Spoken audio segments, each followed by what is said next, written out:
ustedes, vamos a estudiar 2 Tesalonicenses, capítulo 1.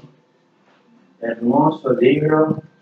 Siempre me cautivó este libro a mí de 2 Tesalonicenses, primera también. Y ahí ya voy directo ya, ¿no? En el segundo viaje del apóstol Pablo, llegó a este lugar que era Tesalónica, ¿no? Y bueno, acá ya empieza en el versículo 1, dice, 2 Tesalonicenses capítulo 1, versículo 1, dice, Pablo, Silvano, Silas sería, y Timoteo, a la iglesia de la Tesalonicense, a la iglesia de los tesalonicenses, en Dios nuestro Padre y en el Señor Jesucristo. O sea que esta iglesia tenía base, fundamento, en Dios nuestro Padre y en el Señor Jesucristo. Y ayer hablamos de la gracia, el versículo 2. Toda la reunión fue gracia. Gracia y paz a vosotros de Dios, nuestro Padre, y del Señor Jesucristo. Gracia. Bueno, eso ya hablé yo ayer, pero ¿se acuerdan? Efesios 2:8 dice, por gracia sois salvos, por medio de la fe, y esto no de vosotros, no por obras, para que nadie se gloríe. Y ahí dice, no por obras para que nadie se gloríe. Somos salvos por gracia. Y después viene la paz, que dice que es la gran almohada de los cristianos, que pueden descansar tranquilos. Pueden agarrar esa almohadita ahí de noche y te pega un buen descanso, ¿no? Buen descanso. Esa paz viene de la gracia, de la gracia. ¿Por qué? Porque ya somos salvados y Dios está con nosotros y podemos descansar, ¿no? Podemos poner nuestra confianza, porque ya entramos en su reposo, como dice en Hebreos 4, ¿no? Ya entramos a reposar de nuestras obras. Gracia y paz a vosotros, de Dios nuestro Padre. Esa gracia y paz a vosotros de Dios nuestro Padre y del Señor Jesucristo. Ahí otra vez dice lo mismo del versículo 1, que viene de Dios nuestro Padre y del Señor Jesucristo. Qué lindo, ¿no? Y después en el versículo 3, debemos siempre dar gracias a Dios por vosotros, hermanos, como es digno, por cuanto vuestra fe va creciendo y el amor de todos y cada uno de vosotros abunda para con los demás, tanto que nosotros mismos nos gloriamos de vosotros en las iglesias de Dios por vuestra paciencia y fe en todas vuestras persecuciones y tribulaciones que soportáis. Muy hermoso. Acá sobresalen 3 palabras. Dos palabras en el versículo 3 habla y aparece este trío, aparecen juntos ahí, ¿no? Fe. En el versículo 3, por cuanto vuestra fe va creciendo. Pero cuando la fe en Dios vamos madurando, va creciendo nuestra fe, el amor también va creciendo. Y el amor de todos, ahí en el versículo 3, ahí aparece el amor, la fe y el amor. Cuando vamos abundando en fe, también se va creciendo el amor de todos. Y cada uno de vosotros abunda para con los demás. Y después dice, tanto que nosotros mismos nos gloriamos de vosotros, el 4, ¿no? En las iglesias de Dios por vuestra paciencia. Ahí está otra, ¿cómo se dice? Esta otra palabra importante. Fe, amor y ahora paciencia.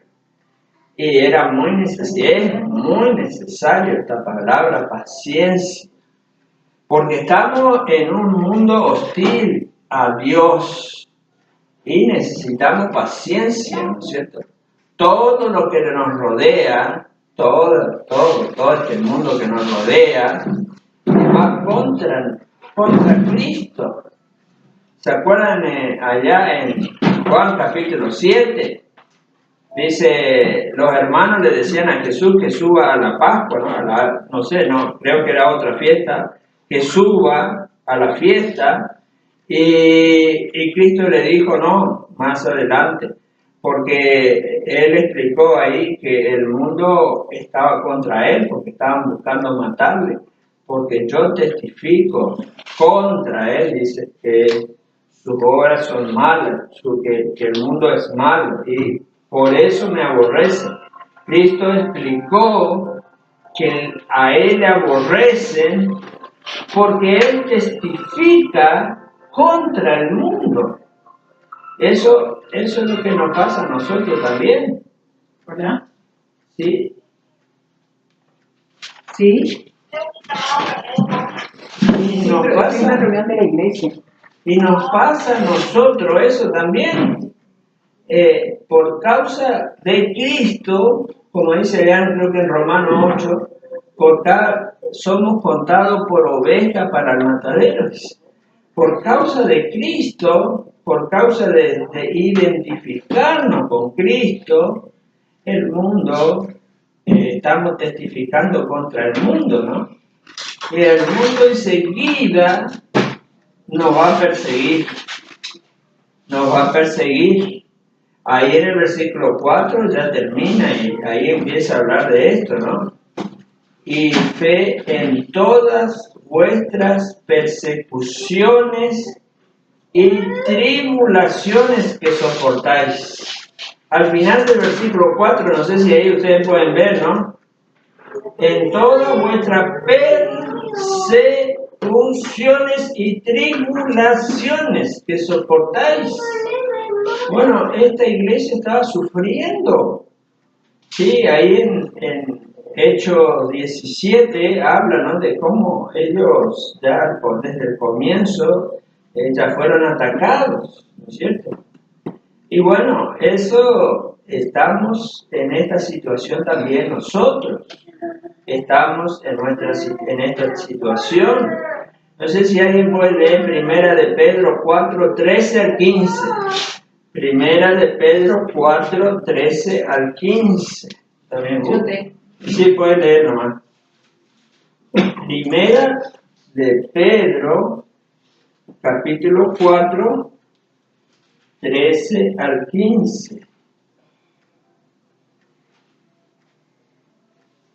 Sino gozaos por cuanto sois participantes de los padecimientos de Cristo, para que también en la revelación de su gloria os gocéis con gran alegría.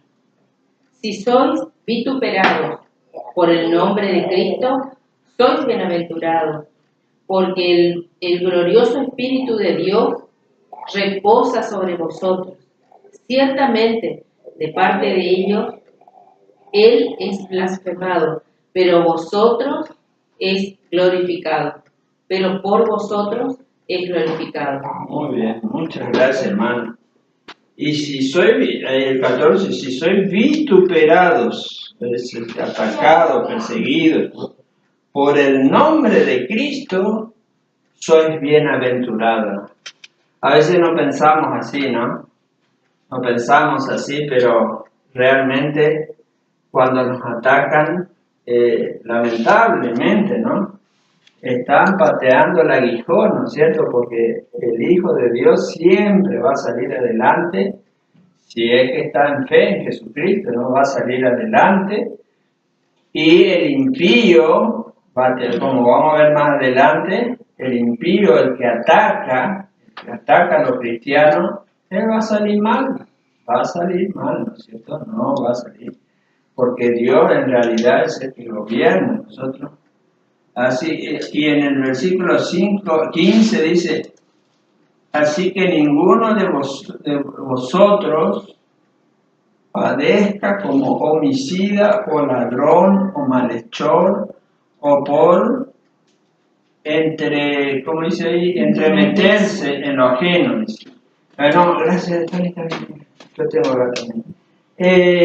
Ahí habla, ¿no es cierto?, de que si padecemos, no sea que padezcamos porque nosotros andamos molestando a toda la gente, ¿no? Porque nosotros somos malos. Porque está el que padece porque ataca a todos. Ataca a todos los hermanos, le persigue a todos los hermanos, ataca la obra de Dios, y después dice yo sufro, pero no, hay que sufrir por hacer adelantar el reino de los cielos en la tierra, ¿no? Porque atacamos la obra de Dios. Por eso dice ahí, dice en el 15, así que ninguno de vosotros, Primera de Pedro 4:15, así que ninguno de vosotros padezca como homicida o ladrón o malhechor o por entrometerse en lo ajeno. No, o sea, está la persecución que recibimos nosotros y las tribulaciones son por causa de que nosotros seguimos a Cristo. Por causa de que somos fieles a Cristo, por causa de eso sufrimos. Eso está bien. Eso es correcto. O a veces yo veo que algunos vecinos no me saludan bien, bueno, porque saben que este es un evangélico, estas cosas, no se dan mucho conmigo por eso, y algunos seguramente muchos problemas ya he tenido por causa de Cristo. Y ustedes saben que los del mundo a veces entre ellos medio que no se atacan, a veces a lo peor se atacan también, ¿no? Pero a veces por ser fieles, ya tenemos ejemplos en la Biblia, ¿no? ¿Se acuerdan el libro de Daniel? Cómo fueron atacados Daniel, por envidia, fueron atacados. En el capítulo 6 de Daniel, hasta que le echaron en el pozo de los leones. Fue atacado sin causa. Me persiguieron, como dice la palabra de Dios. A Cristo le han atacado también. Lo han perseguido. Por eso vamos a leer el versículo 4 otra vez ahí de Primera Tesalonicenses capítulo 4.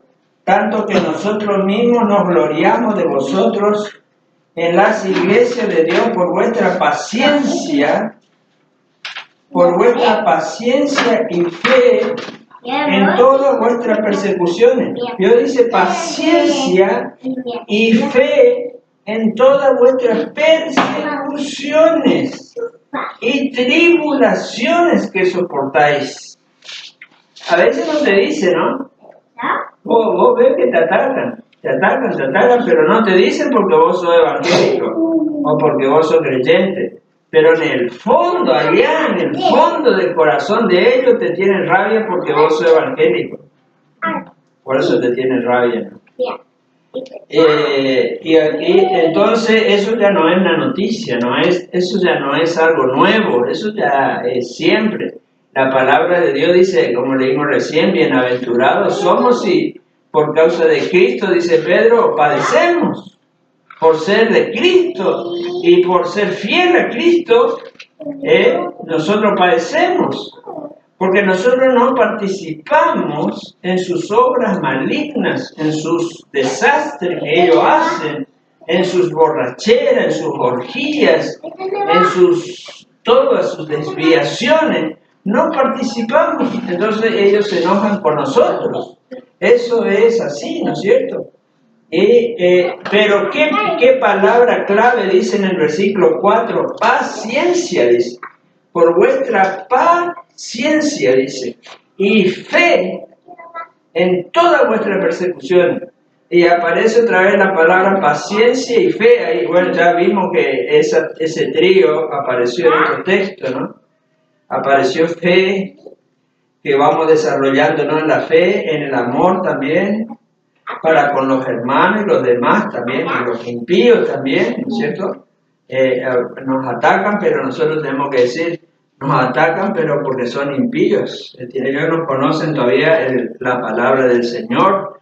Entonces les perdonamos, ¿no? Somos tenemos conmiseración con ellos. A los que Cristo, los únicos que Cristo no les soportaba era a los hipócritas, ¿no? Esos fariseos que estaban enseñando el camino de Dios. Mirá que yo sé la Escritura. Yo te puedo guiar a vos en el camino de Dios. Yo te puedo enseñar a vos la ley de Dios. Y se ponían como maestros. Y eran falsos. Eso no. Y estaban enseñando nada que ver lo que eran las cosas de Dios, sino estaban enseñando las tradiciones de ellos nomás, las cosas que ellos pensaban nomás, y no la palabra de Dios. En Mateo 24, ¿cuántas veces le dijo el Señor hipócrita? Le dijo, ¿no? Y le dijo, serpiente, le llamó también. Pero el Señor tenía autoridad, ¿eh? Él tenía autoridad de decir, como dice, ¿no? Mucha gente en algunas iglesias aparentan estar unidos y aparentan estar siguiendo el camino de Cristo, pero toda apariencia nomás, toda apariencia no es nada genuino, porque después salen, se van a jugar en el casino, salen, se van a los boliches, hacen cualquier barbaridad, a los carnavales, a lo que es del diablo, ¿no es cierto? Sabemos que la fiesta esa del carnaval es diabólica, ¿no? En Brasil es horrible. Yo una vez nosotros alquilamos en Artigas, que es capital del carnaval casi de Uruguay, ¿no es cierto? Y estábamos ahí en la plaza, casi en el centro mismo de Artigas. Antes podíamos, en esa oportunidad podíamos, y alquilábamos en el segundo piso, frente a la plaza. De ahí partían todas las comparsas, ¿no?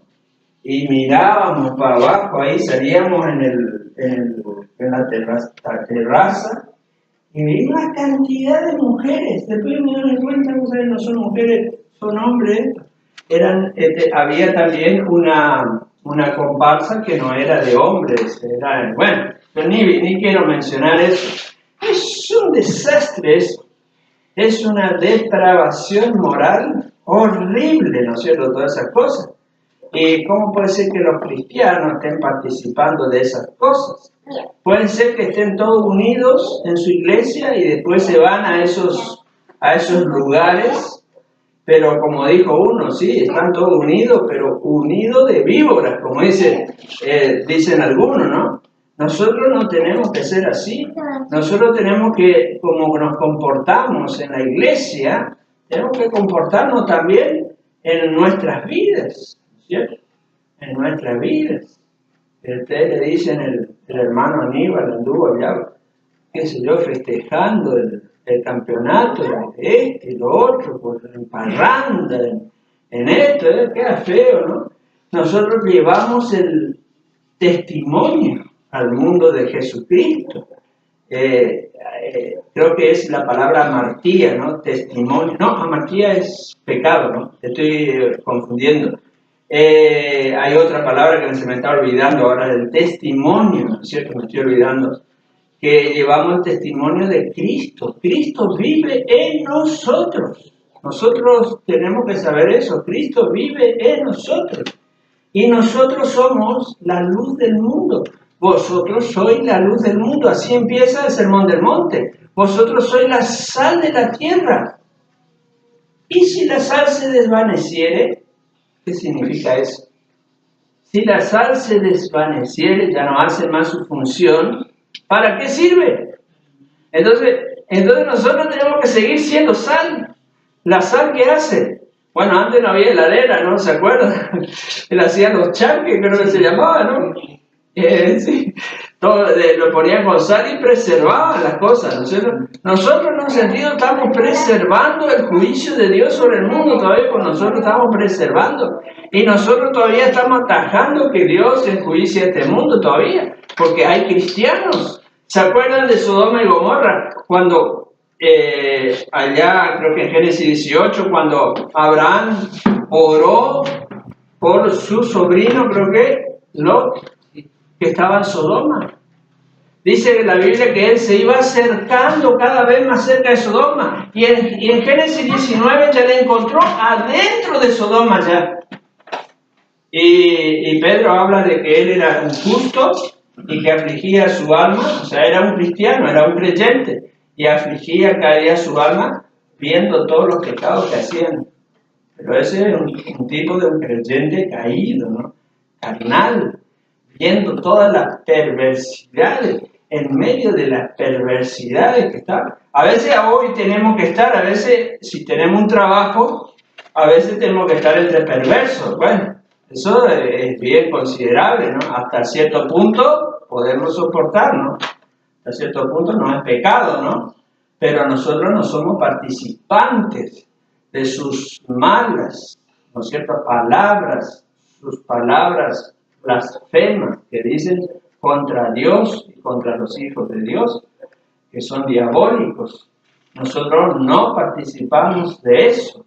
Entonces, hay un padecimiento y hay una persecución y se ve ya en el Nuevo Testamento muy claro, pero Pedro lo aclara, no muy claro. Es porque nosotros estamos pegados con Cristo, por esa razón, porque estamos unidos a Cristo. Llevamos los vituperios de Cristo, llevamos el nombre de Jesucristo y eso no le gusta a la gente. Uno que fue doctor fue a presentar su currículo, ¿no?, a un sanatorio, ¿no? Y ahí le entrevistaron, ¿no? ¿Y qué es esto que dice acá que vos sos cristiano evangélico? Le apareció, le puso él ahí en su currículum ese que era cristiano evangélico, es pastor en realidad, ¿no? Eso es cristiano. ¿Significa que no podés mentir? Claro, yo no puedo mentir, puedo porque yo soy hijo de Dios.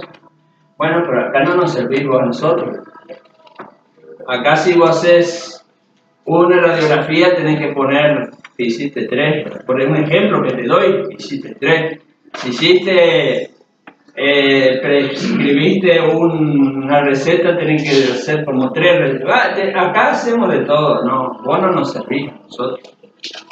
Bueno, yo no puedo estar acá, no, le echaron. No pudo por causa de su cristiano. Sin embargo, pasa al revés también.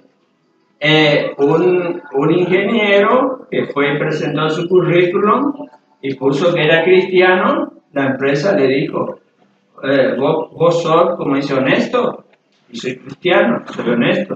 A nosotros nos cae perfectamente. Necesitamos personas honestas, que no se roben todas nuestras cosas que tenemos acá, que no se lleven todo. Entonces, encontrar de todo, ¿no? Hay gente que te quieren por el asunto que les gustan, que vos no le vas a engañar, vos no le vas a apuñalear detrás y todas esas cosas, les gusta. Pero hay otros que no, ¿no es cierto? Entonces, tenemos que saber tratar en el mundo, ¿no es cierto? Pero no se vayan a sorprender que vamos a sufrir. Cuando ustedes sufren, no digan, ay, ¿por qué sufro? Bueno, ya es algo que ya se sabe, ¿no? Que vamos a sufrir. Ahí en el versículo 5 dice, esto es demostración del justo juicio de Dios para que seáis tenidos por dignos del reino de Dios, por el cual asimismo padecéis. Bueno, una de las razones también de los padecimientos, a veces el Señor es limpiarnos un poquito a nosotros los creyentes también, traernos un poquito de limpieza para que seamos más dignos, porque nosotros también somos pecadores, ¿no? Y si es todo paz, todo paz, nos queremos desviar también a veces del camino, entonces a veces nos deja que nos fajen un poco para que nosotros nos arreglemos bien con el Señor, para que seáis dignos, dice. Entonces, del reino de Dios. Entonces a veces Dios permite también que nos aprieten a nosotros para que nosotros nos arreglemos bien con el Señor. Ahí es que empezamos a orar, ¿no? Ahí empezamos a orar. Yo me acuerdo cuando yo recibí persecuciones, era cuando yo en los momentos le oraba al Señor, me arrodillaba muchas veces, a veces, y pedía, pero con el alma le pedía al Señor, con el alma, pero allá en lo más profundo. Por favor, Señor, ahí aprendí a darme cuenta que a veces, como oramos como los religiosos, Padre nuestro, que estoy pensando allá que tengo que ir en otro lado, que están los cielos, santificados sea tu nombre, y estoy pensando quizá en qué barbaridad estoy pensando, y estoy hablando nomás, y estoy pensando que estoy orando. No, a veces Dios deja a veces que nosotros pasemos también por estas cosas, porque Él sabe, porque Él tiene su sabiduría. Y no le vamos a decir a Dios, Dios sos injusto, no. Si Dios hace, nosotros aceptamos, porque por fe conocemos la justicia de Dios. Sabemos que Él es justo por la fe. Sabemos que Él es el justo y el que justifica. Él es justo. No dudamos nunca de eso. Porque es justo delante de Dios, le dice el versículo 6, en 2 Tesalonicenses, versículo 6, porque es justo delante de Dios pagar con tribulación a los que os atribulan. Bueno, eso ya va a pasar. Ya va a pasar eso. Te están atribulando a vos, te están atacando, pero también Dios dice, es justo también, Dios le va a pagar con tribulación a los que te están atribulando a vos. Eso también es justo delante de Dios. Así que esa gente tiene que tener cuidado. Nos atribulan a nosotros. Está bien, ¿no? Nos atribulan a nosotros. Pero, no es que esté bien, pero estoy diciendo de una forma, como se dice, así, tipo ilustrativa, que en el sentido de que nos aguantamos, ¿no? Nos aguantamos. Pero no somos ignorantes. No somos ignorantes. Nos atacan, pero cuidado un día cuando Dios agarre a los que nos atribulan. Y eso va a pasar a nivel general, mundial, en las profecías. Justamente este libro enfoca eso. Va a suceder esto. Y acá en el 7 ya empieza a enfocar más sobre eso, ¿no? Y a vosotros que sois atribulados, daros reposo. Y a vosotros que sois atribulados, daros reposo con nosotros, cuando se manifieste el Señor Jesús desde el cielo con los ángeles de su poder. Qué hermoso, ¿no? Pero lamentablemente tenemos que tener paciencia todavía, ¿no? Vamos a tener paciencia. Pero el fin ya sabemos. El fin ya sabemos. A nosotros que somos atribulados, que a veces, como decía la hermana ayer, nos despotrican, nos dicen de todo por Facebook, por todo, nos tratan de lo peor, pero cuidado porque Dios también un día va a pagar con tribulación a los que nos atribularon a nosotros, porque Dios es justo y Dios va a hacer justicia, y más todavía en la venida de nuestro Señor Jesucristo. Y eso sabemos lo que va a suceder, ¿no es cierto? Porque acá podemos hablar muy bien del arrebatamiento que habla 1 Tesalonicenses capítulo 4, versículo 17 en adelante. Usted, no sé si alguna vez yo le hablé del arrebatamiento, arpaxo en el griego, ¿no? Arrebatamiento, que significa que Dios va a venir y a todo su pueblo atribulado, a su pueblo perseguido, a su pueblo vituperado, a su pueblo que lo va a llevar consigo a la gloria, al cielo, lo va a llevar, pero le va a quedar acá la gran tribulación, acá en la tierra.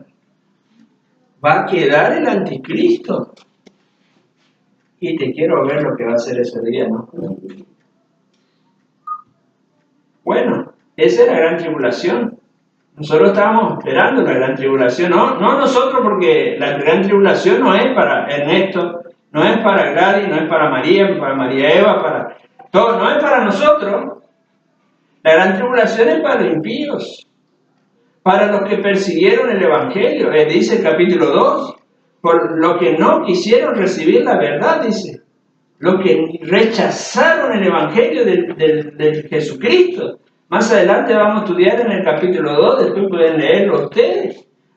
Los que rechazaron la verdad, los que rechazaron el Evangelio. Nosotros le hemos dicho la verdad, ellos la han pisoteado. Bueno, a eso Dios de un día le va a agarrar, pero todavía se pueden convertir hasta que el Señor no venga, o hasta que el Señor no lo lleve. Pero ellos tienen que tener el arrepentimiento, porque si no se van a encontrar con el Señor Jesucristo, que dijo el Señor Jesucristo que Él es juez allá, ¿no? Una vez que uno muere, Él es juez, pero hoy es Salvador, ¿no es cierto? Mientras vivimos, Él es Salvador. Salvador, Él es poderoso, como dice Isaías, ¿no? Poderoso para salvarnos. Poderoso para salvar. Pero si no sos salvo, si una persona no se salva, le va a agarrar un día el juicio, ¿no? Es fuerte, ¿no? Ya es fuertísimo. Sí, y ustedes saben que hablando de la gran tribulación, que este versículo se pega bien con la gran tribulación, porque la iglesia creemos que por todas las profecías, bien clarito está demarcado que va a haber un arrebatamiento. Entonces, si quieren, les miramos un poquito de eso, ¿no? Primera Tesalonicenses 4, bueno, del 3 empieza, ¿no? Primera, una hoja anterior es donde está nomás. Una hoja anterior, voy mirándola ahora. Tampoco queremos, hermanos, que ignoréis acerca de los que duermen. Eso es lo que ya pasaron a la presencia del Señor. Primera Tesalonicenses 4:13. Para que no entristezcáis como los otros que no tienen esperanza. Los hermanos que ya han muerto, no está mal dicho han muerto, sino han pasado a la otro estado, ¿no? A estar con Dios. Duermen, dice acá, ¿no? Primera Tesalonicenses 4:13. Dice que no os entristezcáis como otros que no tienen esperanza. Cierto, yo he visto, ¿no es cierto? Cuando te estaban velando a una fiel cristiana, ¿no? La abuelita, predicadora del Evangelio, pero hasta lo último, fiel. Eso era un gozo, era una alegría. Había todo, yo le veía que feliz que estaban nuestros hermanos ahí. No, por un lado triste, muy triste porque no le iban a ver a la abuelita, no los familiares. Pero había un gozo profundo. Porque sabían que ella estaba ya con el Rey, con el Señor, ¿no? Por eso no entristezcáis como los que no tienen esperanza. Eso sí que se entristecen de verdad, ¿no? El 14 dice, porque si creemos que Jesús murió y resucitó, porque si creemos eso, así también traerá Dios con Jesús a los que durmieron en Él. Va a traer, en su venida, Dios le va a traer a todos ellos. Por lo cual os decimos esto en palabra del Señor, que nosotros que vivimos, que habremos quedado hasta la venida del Señor, no precederemos a los que durmieron. O sea, ellos ya van a venir directamente con Cristo en su venida. Ya van a venir con Cristo en su venida. No precederemos a los que durmieron. Porque el Señor mismo con voz de mando, con voz de arcángel y con trompeta de Dios descenderá del cielo, y los muertos en Cristo resucitarán primero. Luego nosotros, los que vivimos, los que hayamos quedado, seremos arrebatados. Arpaxo es de la palabra famosa, ¿no? Arrebatados juntamente con ellos en las nubes. Fíjense que no pisa la tierra el Señor Jesucristo. Esa es una de las señales, digamos, de que el Señor Jesús de la venida del Señor, o sea, no va a tocar la tierra, digamos. Todavía no. Porque va a ser, como se dice, su estado de 7 años no sabemos en qué lugar, pero va a estar con todos sus santos en el cielo. En Apocalipsis pueden ver, dice la ira, al que está allá sentado en el trono, se ve que le pueden ver, probable, ¿no? Pero él no pisa la tierra todavía. Y acá se desata el infierno, ¿no es cierto? Pero muchos dicen que no puede ser el que cita eso. Pero cuando Hitler bombardeó Inglaterra, toda la noche caía bomba arriba de ¿cómo se llama? De Londres, arriba de Londres. Los cristianos pensaban que empezó ya la gran tribulación. Caía bomba, pero como cantidad de bomba, ¿no? Y caían, y estaban todos escondidos en los refugios, ¿no? Pero después, cuando fueron trasladados a otro lado, entonces algunos cristianos llegaron a creer que ya llegó la gran tribulación. No entendían todavía bien la doctrina, ¿no? ¿Por qué? Vivir eso es horrible, horripilante. Toda la noche cayendo bombas en la ciudad. Entonces tenían que ir a otros lugares.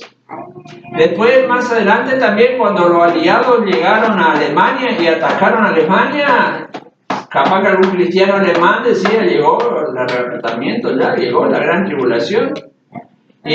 Porque era tan feo eso, tan horrible. Normandía. Normandía. Es ese, yo no conozco. El día 10.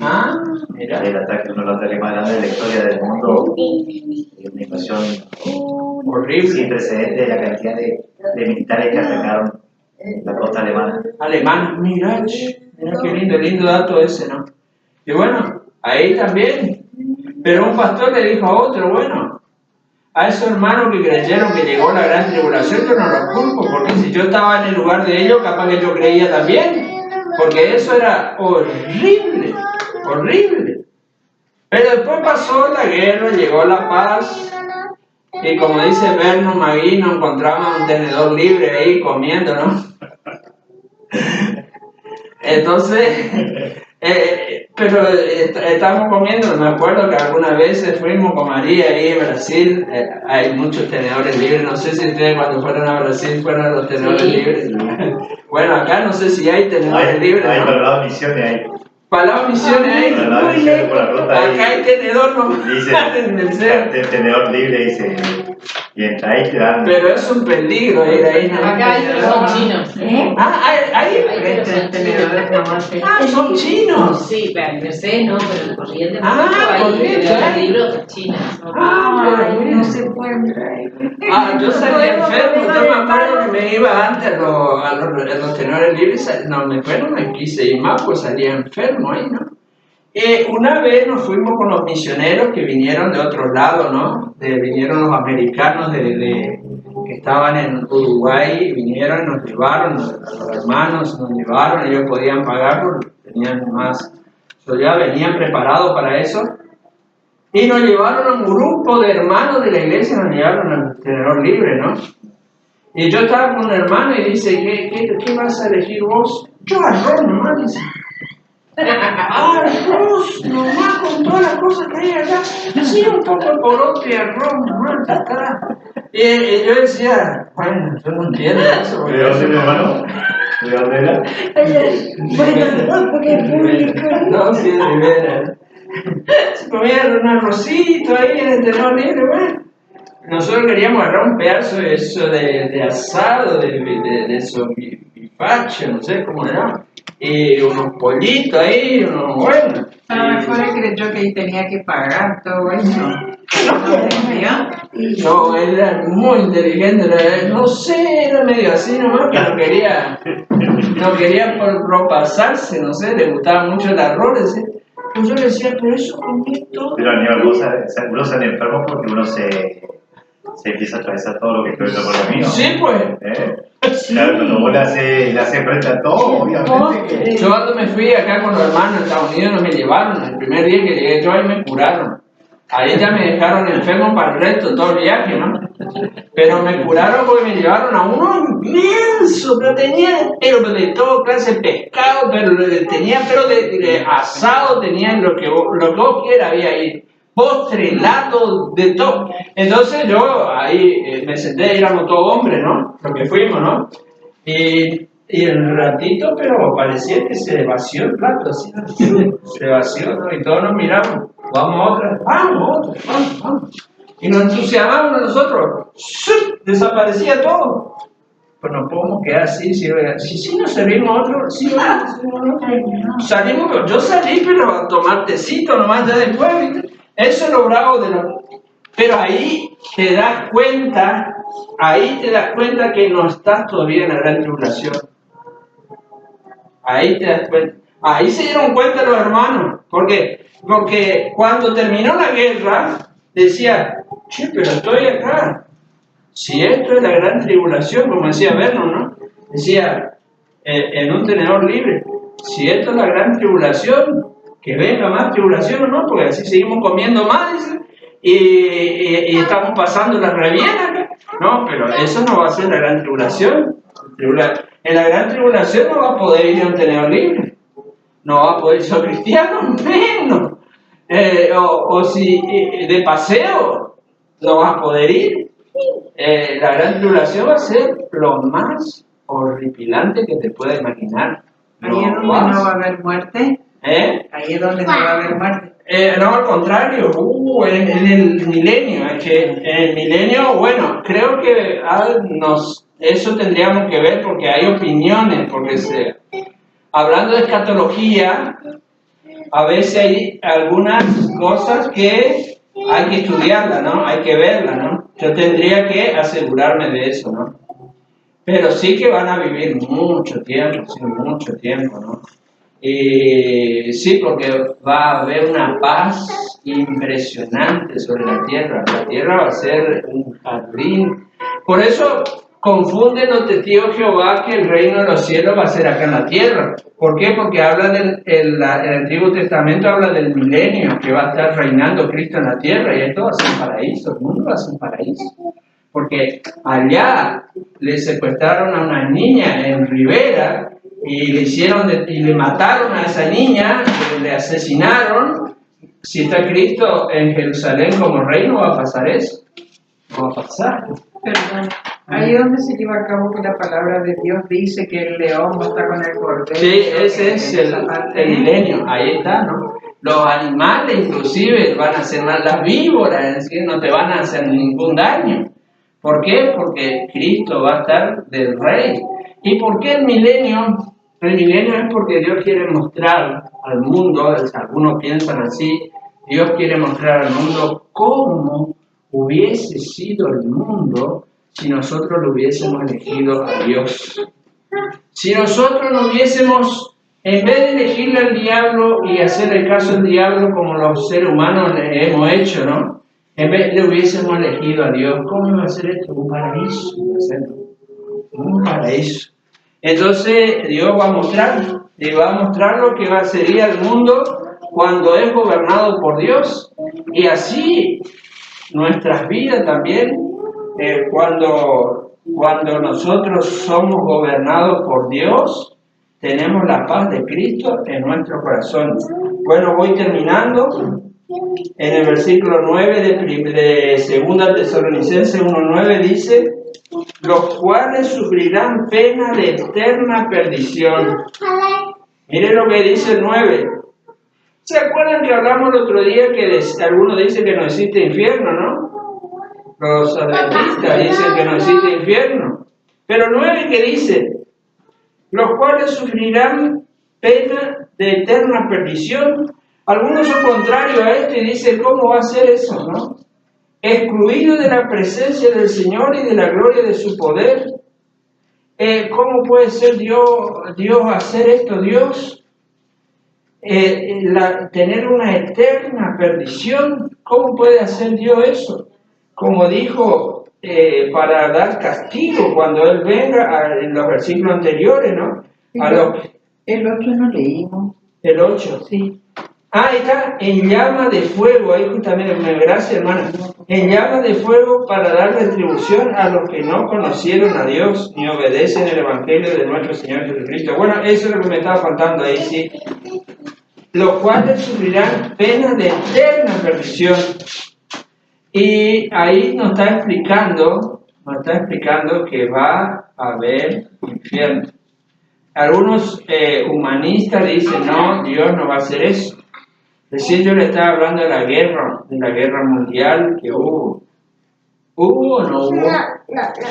Sí, hubo. ¿Hubo matanzas? Sí, hubo. Y Dios permitió, y bueno, Dios dejó. Así que no vayan a creer que no va a haber eterna perdición. Va a haber, sí. Va a haber.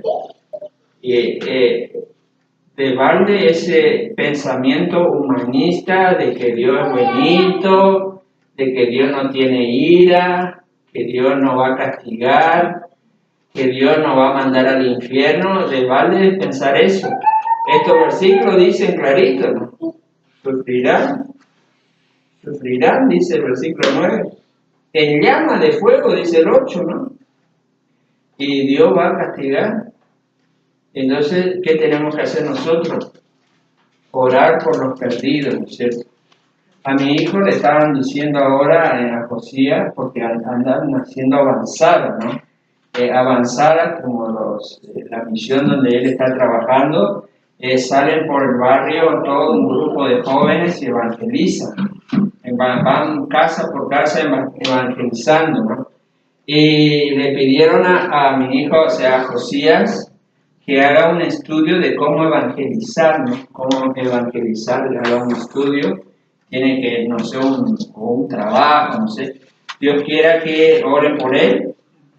Y sí, eso tenemos que hacer nosotros. Lo que nos queda es eso, ¿no? Orar por nuestros seres queridos. No ser indiferente.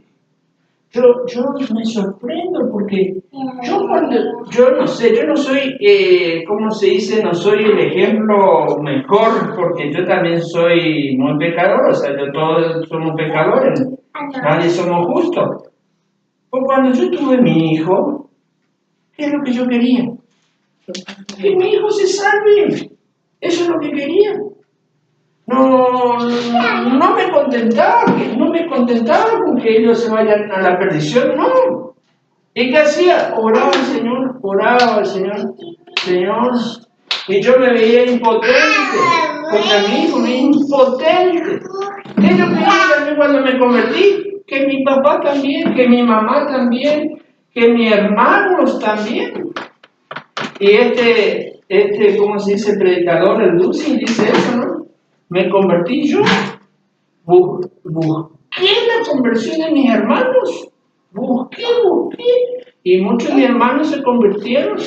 Busqué la conversión de mi padre, pero con lágrimas, con todo lo que mi corazón daba de oración. No me importaba nada, me importaba que ellos sean salvos y que vayan porque es bravísimo pensar que van a ir al infierno.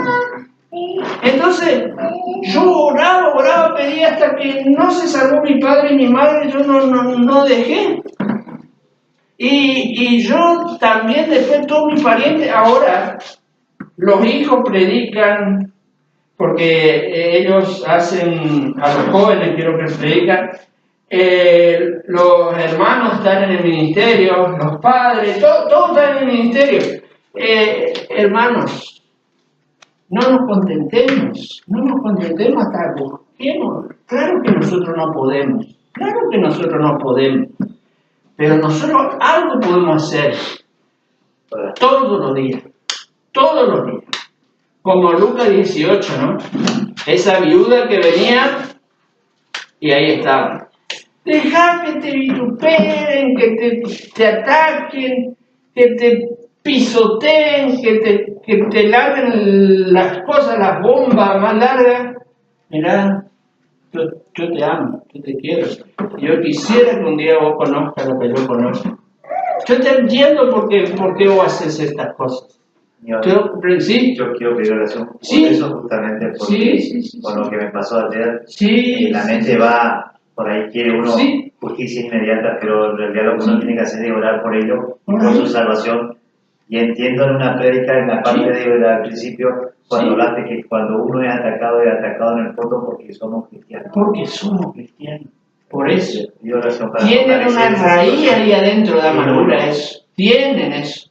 Y bueno, entonces, un día, el placer más grande va a ser que esa gente que nos han atacado, que nos han perseguido, y vos le oraste al Señor, el Señor es poderoso. El Señor es poderoso y Él puede hacer que esas personas vengan al conocimiento del Señor Jesucristo y se arrodillen delante de la presencia del Señor.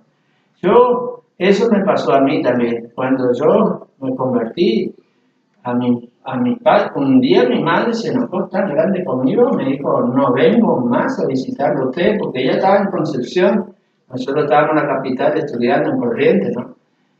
Entonces, no vengo más a visitarlo a ustedes.